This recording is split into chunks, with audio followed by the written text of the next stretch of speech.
بسم الله الرحمن الرحيم نحمده ونصلي على رسوله الكريم أما بعد. قال الله سبحانه وتعالى: يا أيها الذين آمنوا كونوا أنصار الله كما قال عيسى ابن مريم للحواريين من أنصاري إلى الله قال الحواريون نحن أنصار الله فآمنت طائفة من بني إسرائيل وكفرت طائفة فأيدنا الذين آمنوا على عدوهم فأصبحوا ظاهرين. صدق اللہ العظیم. قابل احترام بھائیوں، دوستوں اور بزرگوں، ایمانیات والی لائن، عبادات والی لائن، اخلاقیات والی لائن، معاشرت والی لائن، معاملات والی لائن، یہ 5 لائنیں ہیں. جب انسان کی زندگی میں 5 لائنیں ٹھیک ہو جائے گی تو پکا مومن شمار ہوگا. آج ہم مسلمان تو ہیں، مومن نہیں ہیں. ایمان مومن الگ ہے، مسلمان الگ ہے، فرق ہے دونوں میں. اس لیے قرآن میں اولئک هم المؤمنون حقا، اولئک هم المؤمنون حقا، اولئک هم المؤمنون حقا، بار بار انما المؤمنون اخوہ، بار بار مؤمن مؤمن مؤمن مؤمن. اسلام کا بھی تذکر آئے گا لیکن بہت شارٹ، بہت مختصر آئے گا. ایمان کامل جسے کہتے ہیں کہ عبادات ایمانیات والی لائن ٹھیک ہو. اللہ پر یقین، اس کے فرشتوں پر یقین، اللہ کے وعدوں پر یقین، رسول اللہ صلی اللہ علیہ وسلم کی باتوں پر یقین. میں بیان کر رہا ہوں، یہاں فرشتے ہیں، دکھائی نہیں دے رہے لیکن ہے. کیوں کہ رسول اللہ صلی اللہ علیہ وسلم نے بتایا ہے. آسمان تک فرشتے ہیں، دکھائی نہیں دیتی ہے. خدا کی خفیہ CID ہے، دکھائی نہیں دیتی لیکن ہے. الذین یؤمنون بالغیب. اس لیے اس کا ہونا بہت ضروری ہے. سب کچھ ہم کرتے ہیں، روزہ بھی رکھتے ہیں، حج بھی کرتے ہیں، مسجد بھی بناتے ہیں، لیکن ہمارا پڑوسی اگر ہم سے خوش نہیں ہے تو ہم مومن نہیں ہیں. تو صحیح حدیث ہے، پکے مومن تم اس وقت تک نہیں ہو سکتے جب تک کہ تمہارا پڑوسی تمہاری شرارتوں سے محفوظ نہ رہے. بوائقہ حدیث میں آتا ہے. اس کو صحابہ سمجھے ہوئے، آج کا مسلمان نہیں سمجھا ہوا. اسی لیے ان کا معاشرہ سیدھا سادہ. دیکھو حضور صلی اللہ علیہ وسلم کا انتقال ہو گیا تو حضور صلی اللہ علیہ وسلم کے انتقال کے بعد ظاہری بات ہے کہ ایک بہت بڑی ہستی دنیا سے گئی ہے. حالات پائیں گے اکھاڑ پچھاڑ پورے مدینہ منورہ میں ہوا. کئی لوگوں نے ارتداد کا فیصلہ کیا، کئی لوگ مرتد ہو گئے. کبھی یہ نبی کیسا جو مر جائے، جہالت تھی. صدیق اکبر جو ہے وہ جمے رہے. میں معاشرہ محمدی بتا رہا ہوں. یہ 2 چیزیں یہ خلفائے راشدین میں ملے گی مکمل طریقے پر. ظاہر بات ہے کہ دفن کر دیا، 3 دن تک جو ہے وہ مسئلے چلتے رہے. حضرت فاطمہ آئی، میراث مانگی، بھی میرے باپ کی میراث دو.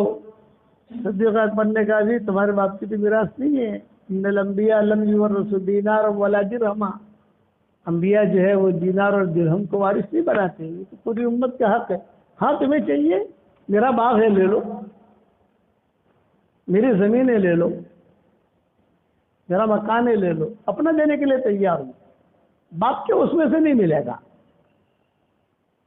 کہ ان الانبیاء لم یورثوا دینارا ولا درہما. یہ دینار درہم کہیں وارث بناتے نہیں. خیر لمبی تفصیلیں ہیں. دفن ہو گئے. دفن ہونے کے بعد جو تعزیتی خطوط آئے بادشاہوں کے ساری دنیا سے. ایک ریل ٹیل پڑنے لگی، ٹھیک ٹھاک ہو گیا. تو ایک مرتبہ حضرت ابو بکر، اب تو خلیفہ بنے نا، ابو بکر خلیفہ بنے. حضرت ابو بکر جو ہے مسجد نبوی سے نکلے اور کپڑے کا گٹھر ان کے ہاتھ میں اور جا رہے ہیں.